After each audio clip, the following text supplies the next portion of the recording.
90 days to election 2020. Hello and welcome to Election Brief with me, Gov't and Prof. Today, more freebies and a pledge to aggressively develop Ghana. But how will the NDC deliver on its many pledges captured in the campaign blueprint codenamed the People's Manifesto, and are the people convinced? Realign the Ministry of Food and Agriculture into a Ministry of Agriculture and Agribusiness. Legalize and regulate okada business in order to make it safer and be an avenue for employment. We have more on the NDC's promise to create jobs, undertake massive infrastructural development, bring public sector debt under control, among loads of other promises. Also coming up, President Akufo-Addo starts working visit to the Bono East region. Correspondent Naana will join us from the region with updates. And on Voters' Voice today, residents of Bando share policies that will inform their choice on election day. The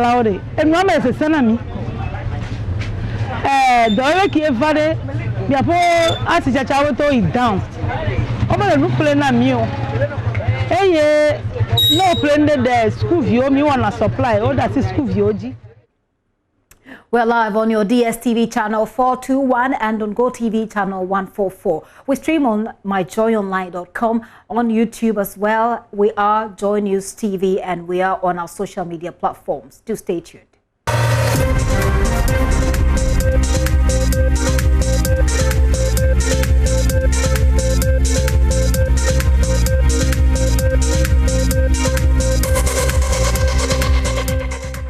The details now. At least 18 free items are directly promised by the opposition NDC in its manifesto.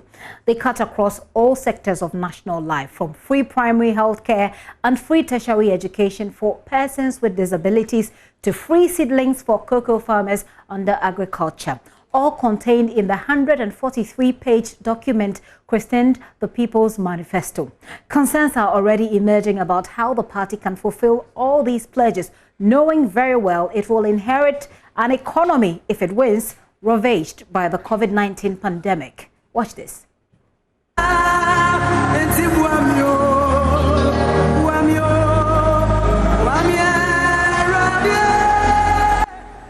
Mr. Mahama was joined by his running mate, Professor Naana Jane Opoku-Agyeman, and a host of other top party brains to highlight portions of the manifesto. At least 18 items are directly listed as free in the document. The opposition party is promising free primary health care, free tablets to facilitate teaching and learning. We also recognize that many inequities that virtual learning during this pandemic has laid bare. So we will provide free laptops to tertiary students to facilitate participation in online classes. Expand the free SHS program to cover students in private senior high schools in underserved or deprived areas, among others. We have every plan and desire to make the free SHS much better by ensuring that its numerous challenges are addressed and that higher operational and academic standards are introduced and sustained. To do this, we will abolish the double track system. And as His Excellency has already said, we will complete all abandoned structures for secondary and technical education. This includes the score of e-blocks abandoned by this government for no justifiable reason. These measures will allow us to cater for current and future students. And we plan to make the free SHS more inclusive by expanding it to cover students in private senior high schools.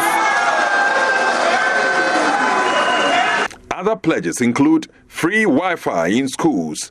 We will also establish free Wi-Fi zones in all public and private tertiary institutions, universities. Free technical and vocational education at the secondary and tertiary levels, and a free national apprenticeship program.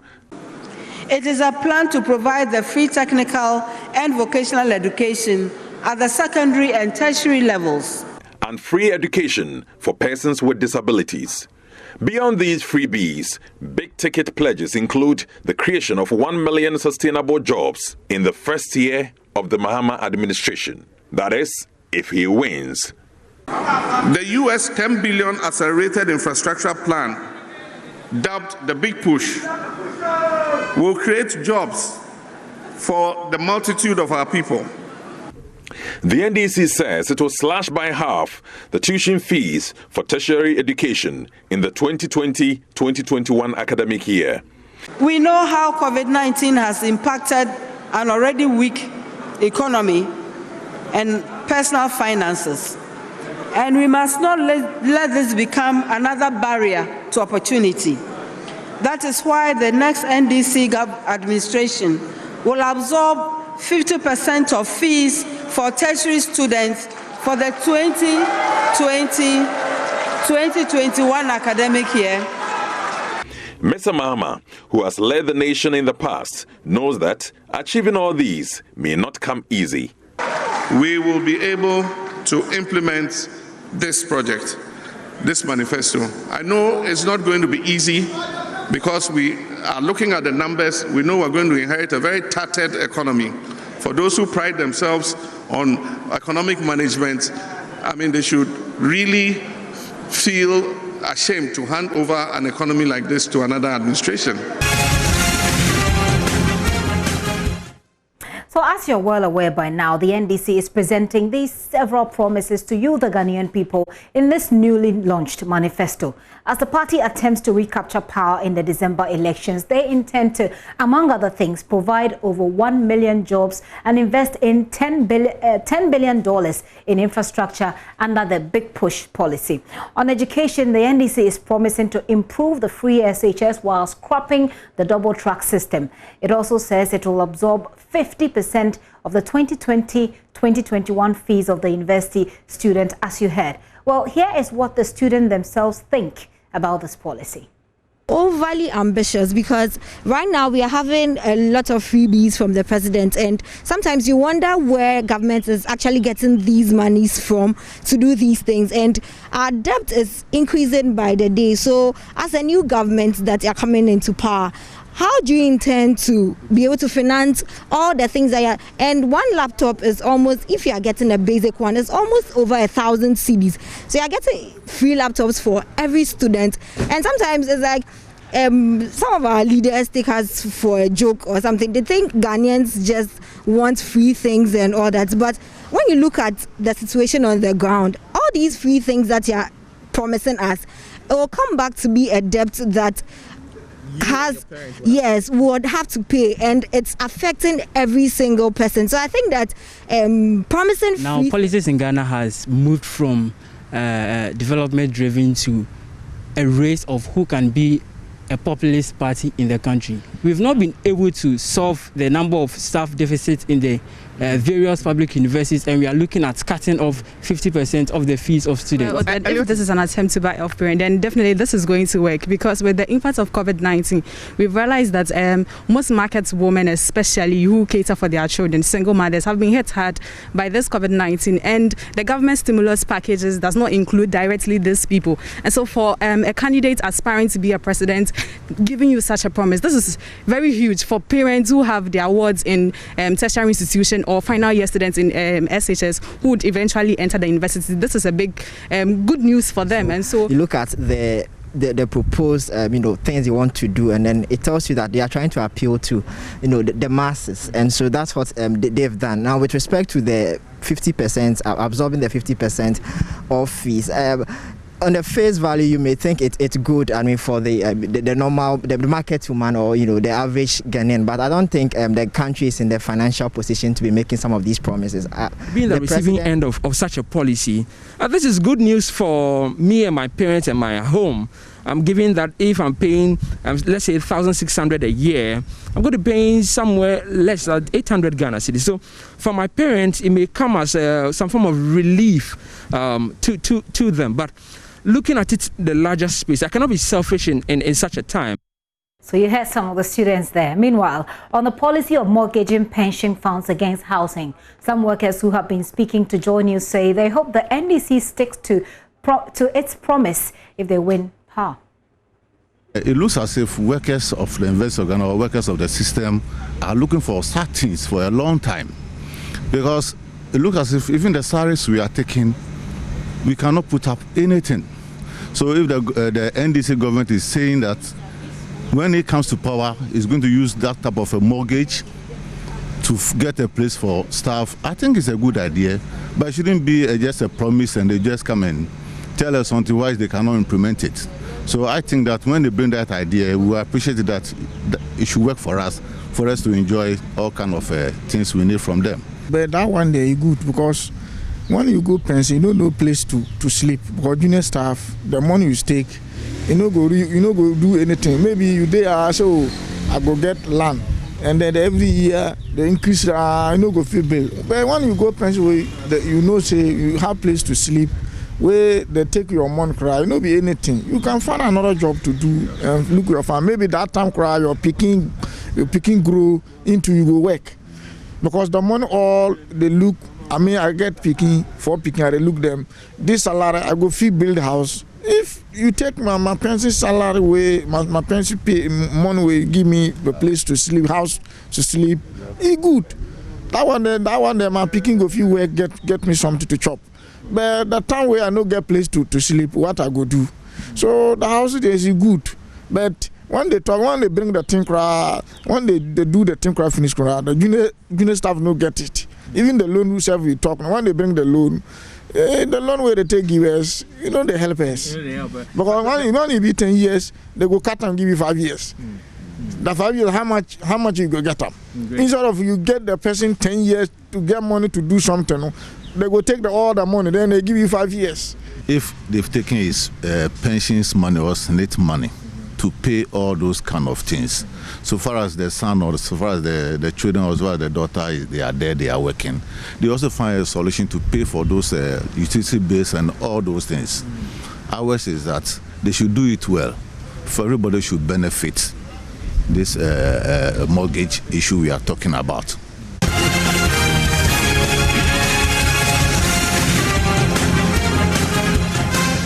And I'd love for you to continue to stay tuned. For me, on the polls at 3 p.m., we'll hear more from the experts on these promises and the freebies that you're getting. Well, that's if the NDC wins power. Now, the running mate for the party, that's the NDC, Professor Naana Okada, has been in a meeting with female appointees of the former NDC administration.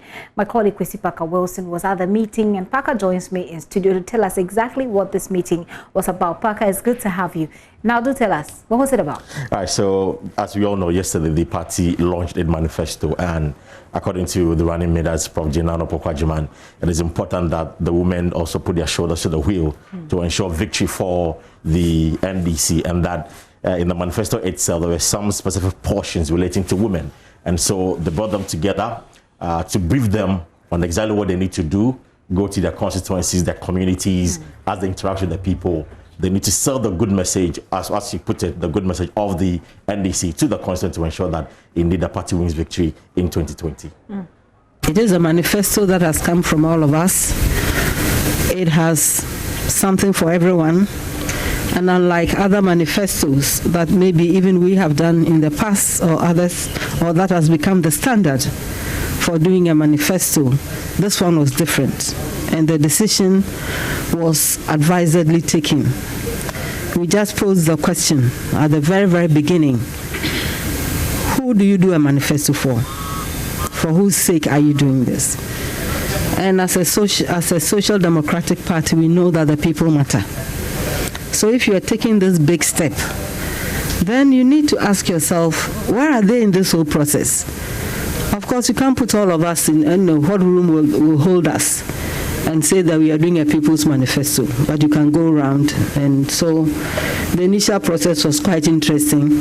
But then when we were hit by COVID, actually we had to change many of the things and the voices we had heard, because the reality had changed drastically. But thank God, yesterday we all heard what has happened, where our emphases are, where we want to go, and why we So that is the running mate for the NDC pack. I'm making the points that you tell us about. One of the people that I've seen in the video, by the way, is Betty Modi Drisu. Right. She's been talking to you. Yeah, it appears she led the delegation, the female appointees of the former appointees of the NDC, and she admits that it's true that the women, it's time for them to also be in the front line. This election is not just about the men. You see the men all over the place campaigning, all of that. So for the women, they are showing her that they are also going to get to the grounds, campaign, and sell the message as well. Well, Kwesi Parker-Wilson, there with what's been happening, the running mate of the NDC is holding or has been holding a meeting of women in the former NDC administration. Kwesi Parker-Wilson, thank you.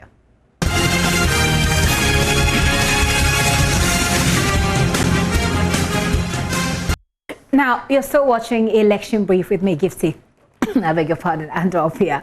Now, President Akufo-Addo is expected to begin a 6-day working visit to the Bono East, Bono and the Hafo regions. The visit will begin in the Sine East constituency of the Bono East region with a call on the Basamahene and then proceed to Kajaji to hold a Deborah of chiefs and people. He will commission a warehouse at Kwame Danso in the Sine West constituency and cut sort for the construction of the age-old Atebu Kwame Danso Kwejo Krum Road.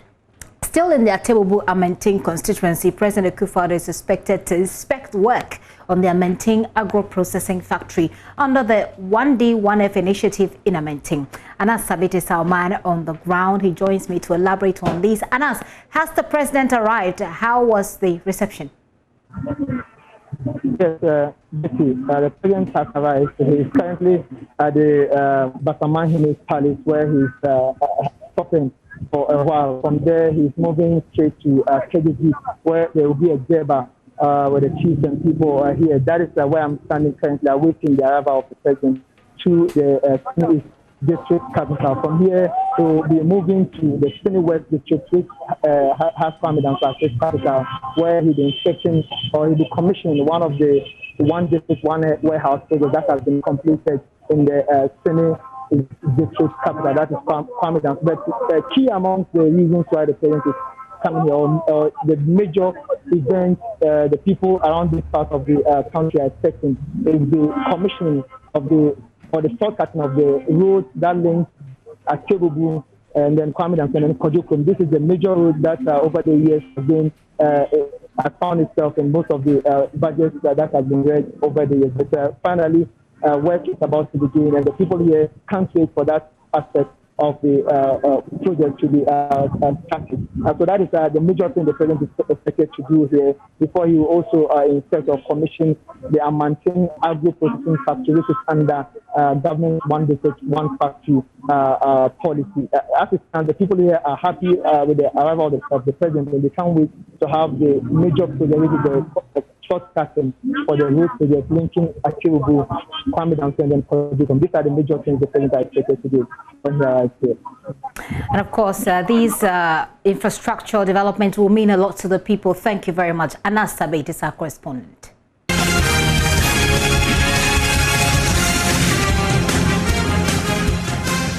Still here on Election Brief, Information Minister Kojo Oppong-Nkrumah is asking Ghanaians to weigh the track records of the presidential candidates of the NDC and the NPP and choose the right manifesto. He wants the electorate to reject the NDC's manifesto, citing former President Mahama's inability to deliver on his promise of a one-time NHIS premium and what he says is Mr. Mahama's initial opposition of the free SHS policy. According to the minister, Mr. Mahama's earlier doubt about the free SHS invalidates his promise to halve the cost of tertiary education as stated in the opposition party's manifesto. Kojo Oppong-Nkrumah has been addressing the media in Kumasi and is asking Ghanaians to list the redeemed promises of both candidates and draw their own conclusion. If you have a leader who, when he was president or before he became, let's say, vice president, promised as part of his party's manifesto that they would bring a one-time health or one-time premium for health insurance. And for 8 years, they never did it. And today, he turns around to say that he will make primary health care free. Does it sound to anybody like a credible promise? If you have a leader who, from 2008 through to 2012 opposed the state providing free education for people at the senior high school level consistently. It won't work. If we would have worked, Kwame Nkrumah would have done it. If it would have worked, it would take 20 years to come on, etc. And today, you have the same person say that, first of all, he now believes in it and will now make tertiary education 50% free. You have an opportunity to ask yourself whether or not it sounds to anybody like a credible promise. If you have somebody who, in 2012, promised that he will pay assembly members an allowance, and 4 years didn't pay, didn't even provide them with logistics like motorbikes, and it took another administration to come and provide them with motorbikes. And today he comes back and repeats the promise that he will provide an allowance for them. Does it sound to anybody like a credible promise?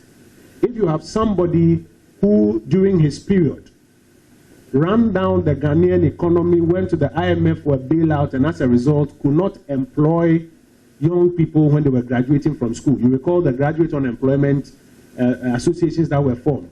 You recall the cancellation of allowances because of economic crisis and the argument that even if they vote against us, they should vote against us. And today this person comes and says that he is going to create, 1 million jobs. In 4 years, does this sound to anybody like a credible promise? So the first thing to look at is the person's track record. If you have somebody who from 2008 says, I will do free SHS, and he has done free SHS, and now he says that I will give a student loan option for tertiary, for people to go to tertiary, literally on credit if they can't afford, and when they get a job, they pay for it. Does that sound like a credible promise? I dare say yes, because he's done the first part. He's more credible on this one. So the first thing in discussing manifestos is the credibility angle of your track record. What was your track record? Mr. Nkrumah also questioned the source of funding when, according to him, the NDC could not manage the economy effectively during its time in office. Put that aside. We are all witnesses to the fact that when the economy of Ghana was given to President Mills, he didn't take it to IMF. President Mills didn't take the Ghanaian economy to IMF. When it was fully put in the hands of Mr. Mahama, he told us that they had chewed the meat down to the bone. And therefore, they went for an IMF bailout, which came with all sorts of conditionalities. You and I recall, we're here in this country. Now, having seen how he has managed an economy, if today he comes back and he says that the first pillar of his manifesto is to restore the economy and cure poverty, we have seen how he did it in the last 4 years. Does it sound like a credible promise? And does his track record suggest that he's somebody who is able to manage an economy to a point where it can find the resources to pay for all the promises that he's making? Your guess is as good as mine. So we believe Ghanaians are very discerning people. We don't believe that Ghanaians have a short memory. We believe that Ghanaians are very discerning people. They will have an opportunity to look at his track record and what he delivered and what he's promising and do the comparison. Well, let's move to the legalization of the okada business. He said laws to ban the business were made under the leadership of the former president, John Mahama. Mr. Nkrumah says despite the laws making the business illegal, the current government has actually been lenient with its enforcement. If you have somebody who made a law to make okada illegal, he made the law to make okada illegal in 2012. It is a law that, in all honesty, is not being applied in full force under this administration because okada is still operating. Okada is still operating. And now he turns around that he is the #1 lover of okada riders, so he's going to make okada legal and add some things to it. I'm sure that my cousins and my colleagues who are okada riders will ask themselves whether or not he's credible or is saying something hoping to win political power.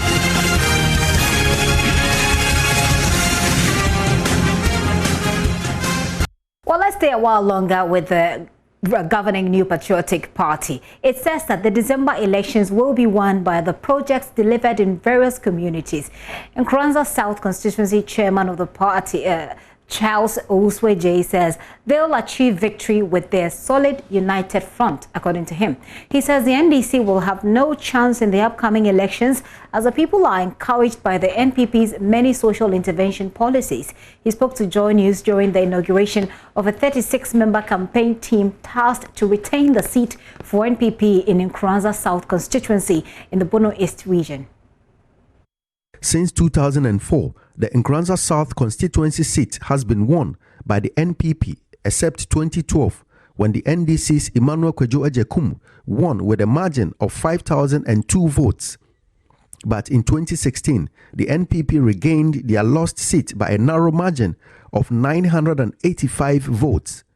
Speaking to JoyNews during the inauguration of a 36-member campaign team for the NPP in Nkranza South constituency ahead of the 2020 elections, the incumbent and parliamentary candidate Charles Kunedu Yiadom is of the strong conviction of retaining his seat based on the volume of work done. In the first place, my relationship with those people in the settler communities, I believe strongly I'm going to win.